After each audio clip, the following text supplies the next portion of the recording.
Hey folks, today you find me back in the Maserati. I do love driving this car. What I don't love is the sticky buttons. Today is the day that we say, sticky buttons, be gone. And I don't mean in that haphazard way that I've got right now, by just taking out the stereo unit and leaving myself with no music, no heater controls, no electric window buttons, and no sport button. What I do mean is actually seeing the results of my adventures with a laser engraver, taking the buttons, stripping them back, painting them black, and then etching in those logos again. We're going for something that looks close to factory. We're going for something at a fraction of the cost. Shall we see how I got on? I'm Chris, and welcome back to Karanga Cars. So first up, we're going to revisit the stripping of the buttons. Now, I've discovered that soaking them in alcohol and scraping off the black rubbish is probably the best way to go about it. If you're doing this yourself, I actually recommend you go all the way back to the clear plastic, not the white as I did with the number buttons. I think the finish is just very slightly better. You don't see any evidence of the previous original etchings. It just looks a much, much cleaner finish. So, this is a messy job and I recommend doing it on a wiped down surface, just in case you do make a mess. This tablecloth that I'm using here is ideal. You'll see almost immediately that it's taken the black soft touch coating off the corner here. You have to work at it and basically it kind of peels off a little bit at a time. I'm using my nails just gently to scrape through the wipe and you can already see that it's stripping back that black coating. As the black transfers onto the wipe, you have to be very careful not to smear it back onto the white button because it will just transfer it back on again. You basically have to rotate the wipe to get a clean part of it so that you can continue working your way through and not put the black back onto the button.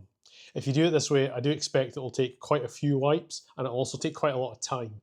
I recommend that you don't do it that way at all. Instead, what I did was I grabbed a bottle of isopropanol, 99.9% industrial grade alcohol, and I used one of these plastic tubs that you can just seal the lid down. You can actually see the remnant of the black coating sitting in all the alcohol. And you can then soak overnight or for a couple of hours, soften up the black, and then just scrape it back off the button using toothpicks or something like that. Again though, it's important to try and keep the cloth as clean as you possibly can as you're working through. Wipe the black off of the button, off of the toothpick that you're using, wipe it onto a clean part of the cloth, get all the black onto the cloth, use the cloth or a wipe to clean up the button at the end and chuck it in the bin, job done. And here we are, the white buttons. You can see the original factory etching is still showing through in some of these buttons. For the radio buttons, the ones we're looking at here, I just took it back to white and the finish wasn't quite as nice as when I did the heating and ventilation controls, which I took right back to clear. And in my opinion, the quality of the finish was much better. Next up is the painting. You're going to want to paint them white if you've taken them all the way back to clear. And if you haven't, you're going to want a black coating on top. It's going to be pretty apparent that I'm not much of a painter here, but we do have a big cardboard box here just to try and kind of keep the wind off of the thing that I'm painting. And what we're going to do is we're going to take this acrylic spray paint, we're going to take one of the buttons, and then what we're going to do is we're going to paint that button and move on to the next one. And hopefully my polystyrene hedgehog is heavy enough to not blow away in what is actually quite a heavy wind. So I'm going to give this paint can a bit of a shake.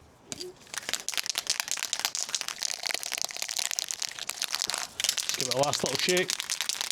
We're going to go in the box and try and give it a good coating. Let's see how it goes.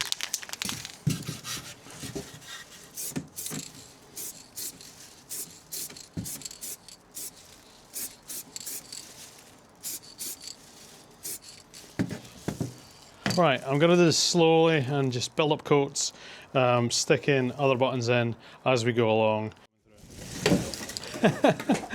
That's gone fantastically well. As I say, slightly windier day than we would like.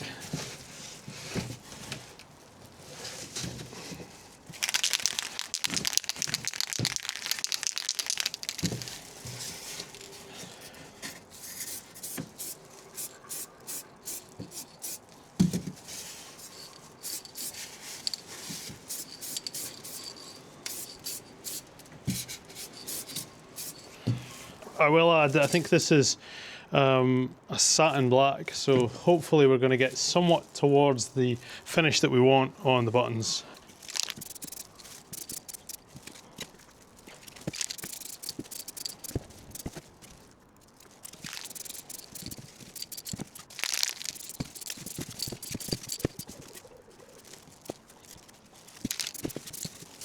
I'm just trying to give an initial kind of even coating. We'll see how this goes.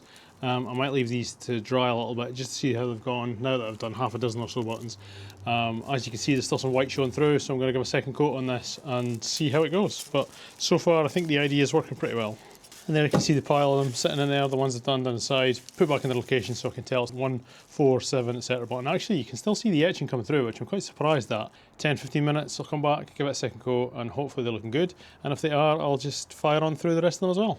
Okay guys, so I'm actually pretty happy with the way the paint's building up on these little blocks of cheese here. The black looks pretty even on this number 2 button. We can actually still see the laser etch coming through. So I'm just going to continue through giving these a second coat and then going all the way through all the rest of the buttons as well. And fingers crossed, yeah, we come up with a nice uniform black coating.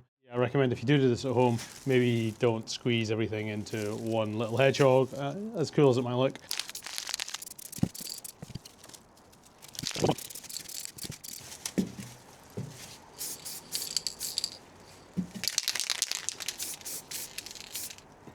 If you've got any good hints on how to do this, if you see that I'm doing something really silly, please let me know in the comments, because as I say, I haven't done a lot of painting in my life. I have no idea if I'm doing this right or not, but hey, you don't know if you don't try.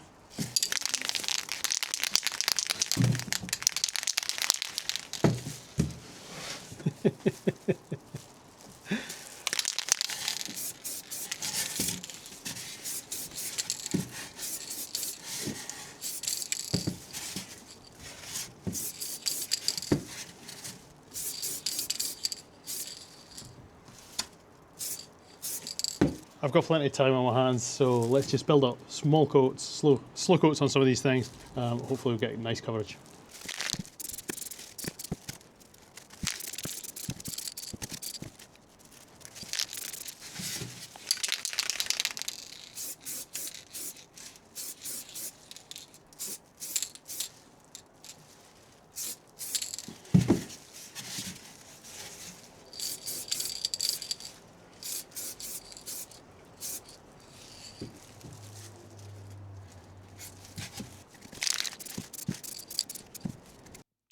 And here's my buttons with a nice black satin coat on them. You can still see some of the logos showing through from before the paint went on, but I don't think that's going to be too much of an issue.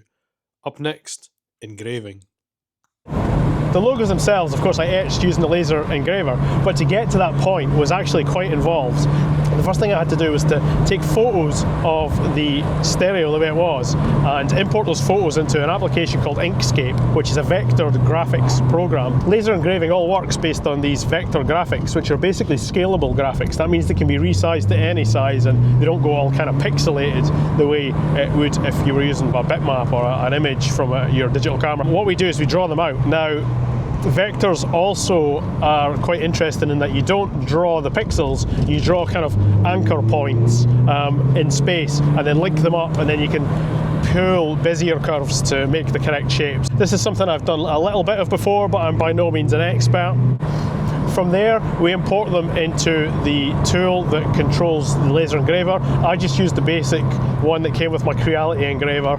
It is a Creality CR Falcon 10 watt. It's the kind of second most basic of all the laser engravers that Creality make. They do make a 5 watt one, and to be honest, the 5 watt one would be fine. Once you've got the images in Falcon Design Space, you can turn layers on and off. Each layer is what the engraver will engrave, really. The icons on the buttons, of course, were all fill because we want them to be completely white, filled in. What you effectively do is turn the layers on and off for what it is that you want. I made a little jig to hold the buttons in place just out of a piece of 3mm ply. I laser cut some holes in that and sat the buttons in those holes just to make sure that everything was located exactly where we want it to be. Hey guys, so you find me sitting out here in my back garden again, but today I have brought my laptop and laser engraver with me. So here we go. I've made this jig so far to hold the buttons in. The idea is that the buttons can protrude through, but actually I don't think that's working particularly well. So what I'm going to do now is I'm going to cut an extra hole in this piece of wood that allows me to sit the button in it. This piece of plywood here, this big piece of plywood, is actually bolted in through the posts that attach so it's basically attached to the gridded laser engraver. And the idea here is that once I do one button, I can take the one button out, put another button in, and etch that as well. The very first thing that I want to do really is to get the laser in focus. So in order to do that, what I need is this little metal block here.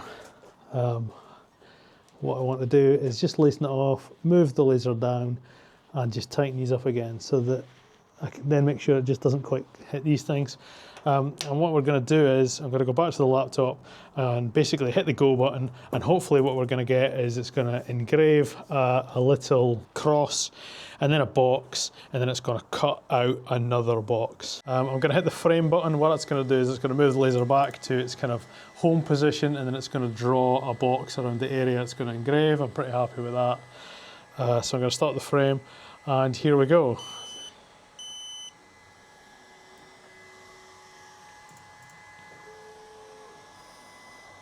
So the idea here is that this box will act as a bit of a target to help me align the button when I put the button in the hole. And you can see now it's cutting the actual hole in the wood.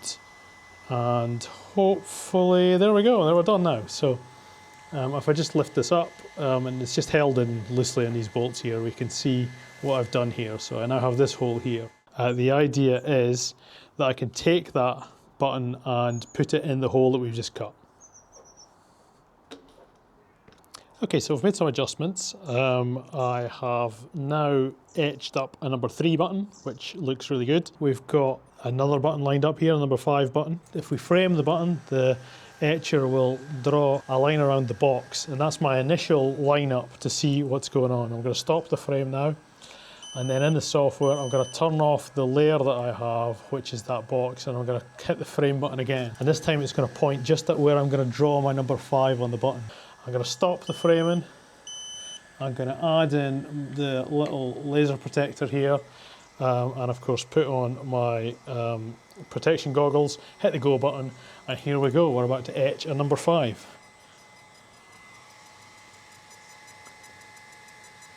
Now, fingers crossed, there we go. I do wish I'd stripped them back to a point where it actually removed all of the white as well, so I can re-undercoat them in white, which would then, I think, give a slightly bolder white coming through, rather than what we've got here, which sees a little bit of a remnants of the original 5 below it, but I'm pretty happy with that outcome for a first attempt. I'm going to try the number 9 button here.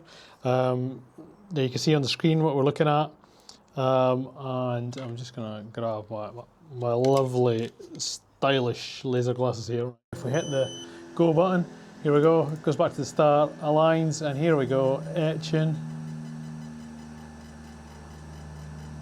Now the number 9 button's got a little up arrow on it as well. It's pretty cool, huh? I'm pretty impressed with this.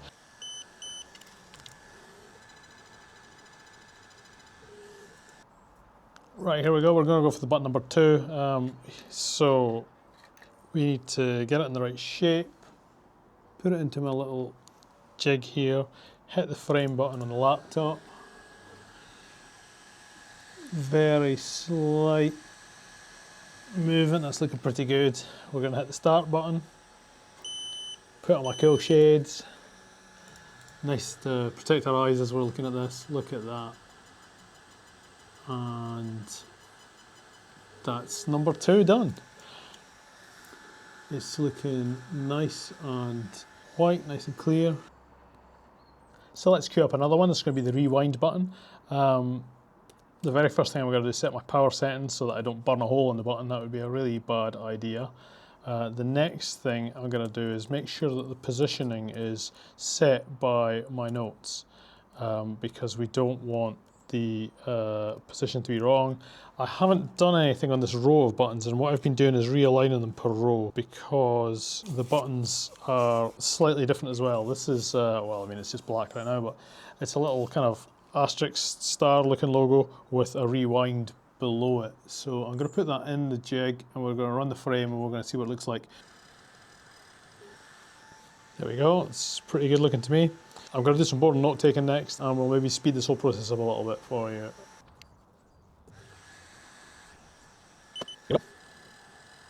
Another one bites the dust. It's a number or fast forward button.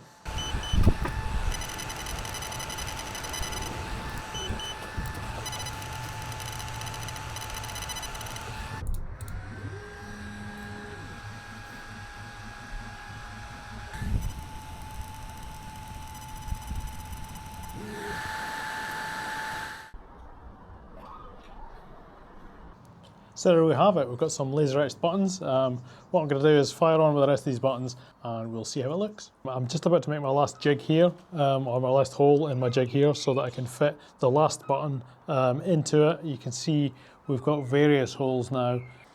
And here we go, we're going to engrave firstly a little box and a cross so I can line up if need be. And now we're cutting out the box in the middle where the button's going to go. Should be able to just pop this out. There we go. There's a hole, and if I grab one of the right buttons, then we can see that that button will fit in there so we can get it etched.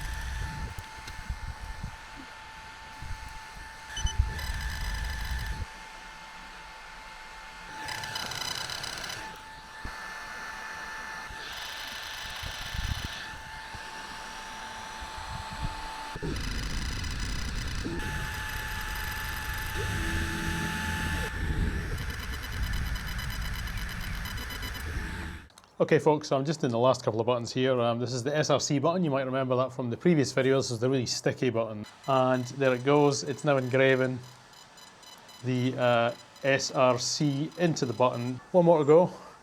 ESC, similar thing. Make sure that we put the button in the right way up. I need to go back into the software, turn off the SRC layer, turn on the ESC layer, hit the frame button, line things up. That was actually a little bit high, so yeah, I'm gonna have to do some adjusting here. The software allows you to change by fractions of a millimeter, so you can move the wording up and down using the X and Y axis. Okay, so I'm happy with where this is gonna go.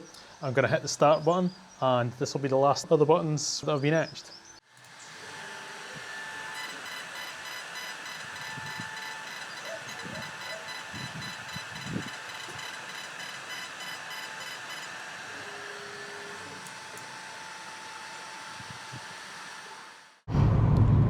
Well, I hope you enjoyed my experience with a laser engraver fixing the sticky buttons in my Maserati. If you've enjoyed this video, please do give me a like, and more than that, subscribe to my channel. I'm just a starting out YouTuber. This is very much a hobby for me, but I admit, every time I see that subscriber count going up, it's really fantastic to see that there's people out there that actually enjoy watching me do these videos. And there it is, buttons stripped, painted, engraved, and looking absolutely fantastic. Next time I'll be refitting them into the units to show you what the final product looks like, getting them back fitted into the car, and then I can get out and enjoy the car the way it's meant to be. Thanks for watching, see you next time.